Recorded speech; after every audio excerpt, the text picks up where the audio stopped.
Kabar Anda semua sedulur sebangsa tanah air, semoga dalam keadaan sehat walafiat.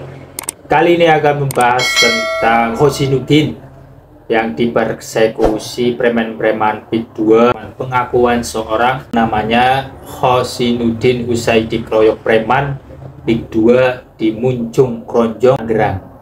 Seperti kita tahu kemarin teman kita ini mendapatkan persekusi bahkan pengeroyokan ya. Saya jam 9-an lewat sedikit, itu teman kita Arif, YouTuber, sudah mendahului kita, bukan mendahului berpulang ya, mendahului sampai di lokasi, itu mengirimkan sebagian video yang isinya Ahmad Hosinuddin dipersekusi. Dan pada jam 9 lewat, kira-kira 8 lewat 10 itu, saya dengan Said Didu masih dalam perjalanan, tapi sudah keluar tol. Ya, karena pagi-pagi kita ke Cipinang dulu, ada hajatannya Dr. Ahmad Yani. Nah, saya setelah analisis, Bung Ahmad, itu peristiwa terjadi karena kami terlambat. Kami itu saya dan banyak teman yang lainnya. Rombongannya Bang Marwan Batubara, teman-teman Jawara-Jawara, macan kolon segala macam itu terlambat. Memang salah kita lah, kita nggak bisa berkelit lagi, salah kita. Selain kita kalau mau agak bela diri, memang lokasinya jauh, ya jauh sekali. Nah, Bung Ahmad, coba ceritakan pada kita, ini sebetulnya bagaimana peristiwanya sampai seperti itu? Ya. Karena tadi saya mendapat kabar dari Arif, sebetulnya nggak nyangka juga sampai seperti itu. Monggo, silakan. Bismillahirrahmanirrahim. Assalamualaikum warahmatullahi wabarakatuh. Yang pertama, tidak ada yang salah, ya. Tidak ada yang salah dalam peristiwa yang oleh Allah Subhanahu wa Ta'ala sudah tentukan jauh sebelum kita ini diturunkan ya menjadi manusia sebagai khalifatul fil ard dunia ini. Jangankan peristiwa itu, daun yang jatuh pun Allah sudah atur. Itu dari sisi hakikatnya. Secara kausalitas kemarin juga nggak ada yang salah, ya. Teman-teman nggak salah, saya juga nggak salah. Yang salah itu yang melakukan persekusi, ya. Kenapa? Karena saya juga memang sudah dihimbau oleh Bang Marwan di titik kumpul yang sudah ditetapkan, tapi saya juga sudah menyampaikan kami langsung ke lokasi sesuai jadwal karena jam 9, karena saya mau ketemu orang juga mau sarapan dulu di dekat lokasi. Nah, saya sama Arif makan nasi padang waktu itu, isinya khawatir menunggu atau apa, ternyata malah kami duluan ya. Itu lewat lokasi, kami nggak langsung pakai lokasi itu, kami ngelewatin dulu, lihat situasi. Kami lihat kok masyarakat udah banyak antusias dan banyak polisi. Ya, praduga kami itu adalah masa kita yang sudah menunggu acara, karena acara juga udah 9, kan acara jam 9 itu udah setengah 10-an lah kira-kira. Nah, di situ juga banyak polisi kan, pasti aman lah begitu ya. Ya, kami datang. Nah, terjadilah peristiwa itu. Yang di luar prediksi kami itu adalah sudah ada polisi kok nggak aman juga ternyata rakyat itu. Yang kedua, sudah ada polisi kok berani juga preman itu. Ya, kita kan bertanya, apa sih hubungan preman itu dengan polisi? Biasanya kan preman paling takut sama polisi gitu loh. Lah kok kemarin kok preman melakukan tindakan seperti itu tidak ada takutnya, bahkan ada polisi, bahkan ada kapolsek, bahkan kapolseknya Dedi R itu ngaku udah dipukul loh. Iya, dipukul, tapi kok nggak diproses. Ya, biasanya kalau kita salah dikit aja langsung proses hukum gitu loh. Ini melindungi, Bapak ini saya melindungi nih, Bapak. Saya dipukul, Pak. Saya dipukul, Pak, belakang. Proses yang pukul. Proses. Nggak kelihatan. Proses hukum. Nggak kelihatan. Aparat negara sampai dipukul. Proses hukum. Udah. Negara harus benar. Nggak jadi masalah udah, Bapak. Nggak bisa begitu, Pak. Caranya. Masa, Pak. Makanya kemarin saya minta, loh, kalau polsek kalau dipukul, proses hukum. Nggak usah mikirin saya, mikirin institusi kepolisian yang dijatuhkan, direndahkan oleh preman sampai dipukul kapolseknya gitu loh. Ya. Begitu. Nah, saya kenapa kemarin melakukan tindakan perlawanan ya, dalam pengertian saya itu risih dibilang provokator dan sebagainya. Lawang saya itu satu hadir dalam rangka undangan. Berarti kan ada warga yang memang menghendaki saya hadir, panitianya. Yang kalau dibilang itu orang Muncung asli, kan orang Muncung bukan hanya preman itu. Yang lainnya kan juga ada. Kalau dia nggak menolak ya biarin aja dia menolak. Yang penting yang lainnya ngundang saya. Memang kalau yang lain ngundang ada satu yang menolak, saya nggak boleh datang. Yang kedua, saya kan lewat jalan itu milik publik. Memangnya nggak boleh kalau bukan orang Muncung lewat jalan situ. Oh, itu hak publik jalan. Yang ketiga, saya juga ingin menunjukkan emangnya mereka doang ya yang berani gitu loh. Kurang ajar kan itu kalau nggak kita lawan, kurang ajar itu. Tapi sebentar, sampai titik berani ini saya harus takluk total ya, karena memang nyaris sendirian ya. Walaupun beberapa waktu ke depan sudah mulai ada teman-teman yang mendampingi beliau, tapi kira-kira 10-15 menit pertama itu nyaris sendirian, kecuali di depan Arif yang pegang kamera ya. Iya. Itu pun Arif ternyata mengatakan kameranya pun akan dirampas gitu loh. Iya. Teman-teman sekalian, ini banyak YouTuber lain.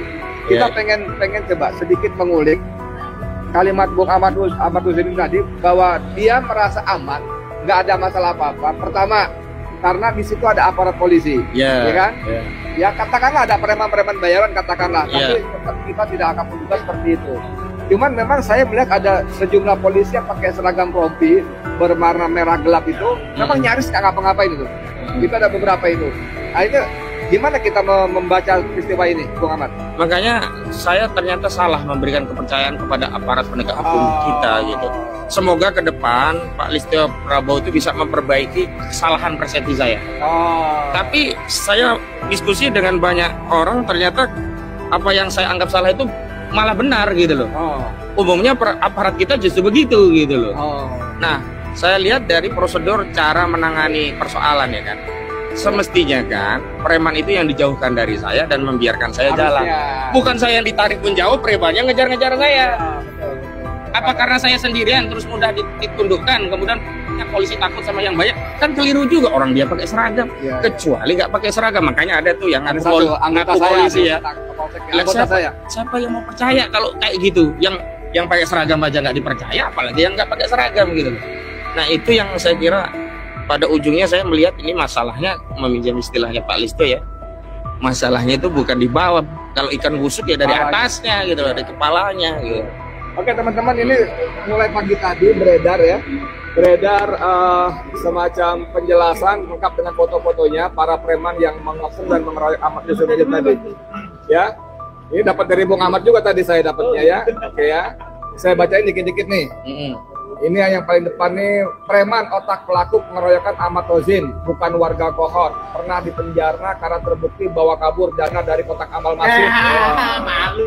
Kotak masjid bro, orang-orang nyumbang, lu bawa kabur. Waduh, dosanya apa murakab ini, double ya.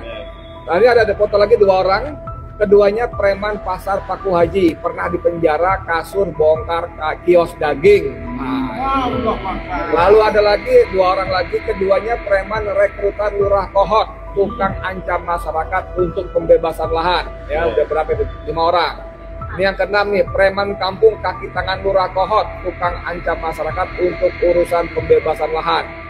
Lalu ini ada kacamata pakai topi, nama mata-mata Lurah Kohot, sering berada di pihak masyarakat anti aguan. Yang terakhir, nah ini seru nih, ada desertir. Desertirnya tapi bukan TNI Polri, tapi desertir Satpol PP, Kecamatan Paku Haji, terkenal sebagai provokator untuk pemanasan situasi. Jadi ini ya gambarnya ya, nanti teman-teman bisa mintalah ya. Nah, Bung Ahmad, ini kan kalau kita baca keterangan ini, ujung-ujung ini Lurah Desa Kohot di Arsin yang sekarang meraih kita kemana. Ya bahkan kalau kita baca majalah Tempo, itu punya Pas Pamdes, pasukan pengamanan desa. Yang walaupun akhirnya kita tanya, ngapain lagi Pas Pamdes kalau desanya udah pergi kemana? Ini gimana kita menyoroti Lurah Kohot Arsin ini, Bung Ahmad? Sebenarnya kan ketika Tempo mendatangi rumah Lurah Kohot si Arsin ini ya, dan ditemukan fakta Arsin tidak ada di rumah, Rubiconnya tidak ada di rumah, abangnya kabur, itu kan mengkonfirmasi mereka ini salah, mereka ini sadar atas kesalahannya dan takut atas tanggung jawab atas kesalahan. Mereka itu sudah sadar, seluruh warga desanya itu sudah berani melawan semua yang selama ini hanya diam, ya tanahnya diambil, diusir, digusur semaunya begitu. Nah, hanya memang apakah larinya kepala desa kota adalah bagian dari strategi yang disiapkan oleh penguasa karena memberi waktu para penjahat untuk lari gitu loh, karena kan ini kasus sudah hampir 2-3 pekan harusnya kan segera diproses biar nggak segera lari gitu. Malah seperti kamu penjahat dia tidak ada, itu kan hanya permintaan dokumen di sini, belum sempat diambil keterangan saksi gitu. Itu yang kemudian kita, loh kok gini caranya? Biasanya kan dipanggil orangnya sambil membawa dokumen, bukan permintaan dokumen. Itu kan jalannya dibuat putar, lingkar-lingkar itu, harusnya lurus langsung muter-muter begitu. Oke, dari semua huru hara ini termasuk upaya mama yang luar biasa dan kita semua ini kan sebetulnya tidak perlu terjadi. Kalau Prabowo Subianto sebagai presiden bekerja sebagai presiden, bukan di bawah bayang Jokowi, di bawah bayang-bayang Jokowi. Akankah akhirnya suka nggak suka kita kan mendesak minta Prabowo sebagai presiden yang berdaulat untuk ambil sikap yang jelas dan tegas. Oke, sebagai penutup silakan. Rasanya sikap jelas dan tegas itu bukan dikonfirmasi dengan proses penyidikan segera digerakkan ya, tapi copot dulu Kapolri. Copot dulu Kapolri. Ya. Soalnya kalau proses penegakan hukum itu masih di bawah kendali Listio Sigit Prabowo, masyarakat akan berpraduga bahwa ini bukan penegakan hukum, sedang mencari skenario bagaimana mencari kambing hitam, melokalisir masalah dan menyelamatkan yang gede-gede gitu. Karena kita tahu Listio Sigit Prabowo itu dekat dengan Aguan dan di era dia lah ya Polri mendapat bantuan Makobrimob di wilayah PIK 2 itu kan. Jadi orang itu kan logikanya sederhana, kalau orang disuap itu nggak bisa ngomong. Coba saya suap, nggak bisa ngomong kan? Iya gitu. Nah, suapnya ini dalam bentuk Makobrimob dan ke depan harus ada aturan tegas, nggak boleh institusi negara, fasilitas negara itu melalui bantuan hibah dari swasta. Pasti swasta itu bantu ada mau yang nggak nggak ada bantu terus kayak apa namanya filantropi karena kebaikan seorang Aguan bagi jadi harus dipahami oleh institusi Polri bahwa bangunan itu, tanah itu diberikan bukan tanah dari ASG sendiri tapi dapat nyolong dari rakyat, dari ngerampas dari rakyat. Berarti negara juga secara sadar menerima hasil jarahan dari rakyat. Ya dicuci uang negara jadikan tempat cuci hasil kejahatan sehingga dia tidak bisa diproses. Kenapa? Negara itu terlibat menikmati dari hasil kejahatan. Ke depan udah nggak boleh lagi. Rakyat diambil pajak kok. Kecuali rakyat itu nggak diambil pajak, minta bantuan sama pengusaha. Lewat pajak ambil terus, tapi fasilitas dibangun oleh konglomerat, oleh swasta. Giliran menjalankan tugas, bukan menjalankan tugas sesuai kepentingan rakyat bayar pajak, kepentingan orang yang ngasih fasilitas. Kasihanlah rakyat. Rakyat dapat perlindungan harusnya dari aparat penegak hukum, ini malah oleh polisi. Kita ini ya, mohon maaf Pak Kapolri ya, Pak Prabowo, mau kasih tahu saja, kita itu kalau berhadapan dengan polisi di jalan itu, kita itu mungkin kalau berhadapan dengan begal masih kita hadapi bisa lah. Malah kita tuh khawatir kalau di perjalanan ketemu polisi. Ada aja salahnya kita kalau depan polisi gitu. Kalau di depan begal mah SIM ada, STNK ada. Nah, ujungnya tutup pentil nanti dicari-cari. Lampu sen apa segala gitu macam. Iya. Jadi ini kenyataan yang ada di tengah masyarakat. Termasuk kemarin kita yang menjalankan hak konstitusi, kita sedang menyampaikan perjuangan kita lewat saluran yang sah secara undang-undang. Lah kok kita yang kemudian ditarik-tarik? Kita yang kemudian diperlakukan seolah-olah kita ini penjahat dijauhkan dari orang-orang yang baik. Harusnya kan dijauhkan premannya gitu loh.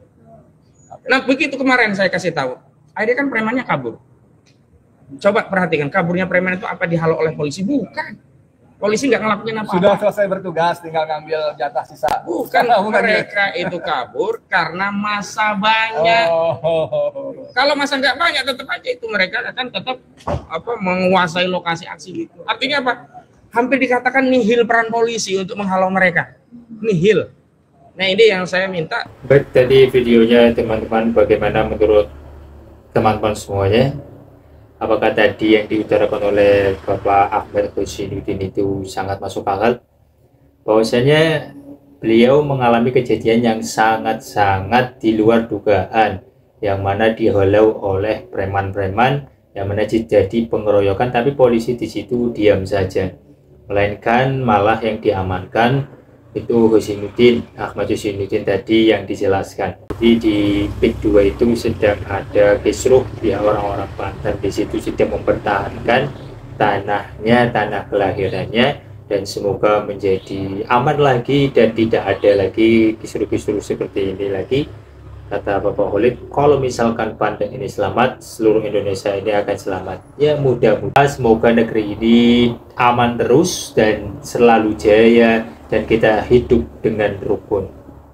Berantas semua tindakan-tindakan yang merugikan masyarakat, merugikan rakyat-rakyat di Indonesia. Untuk Bapak Presiden, pemimpin, saya mohon untuk selesaikan ini semuanya secara jelas dan gamblang. Kalau mau berkomentar, berpendapat, santai saja. Terima kasih telah menonton. Assalamualaikum warahmatullahi wabarakatuh.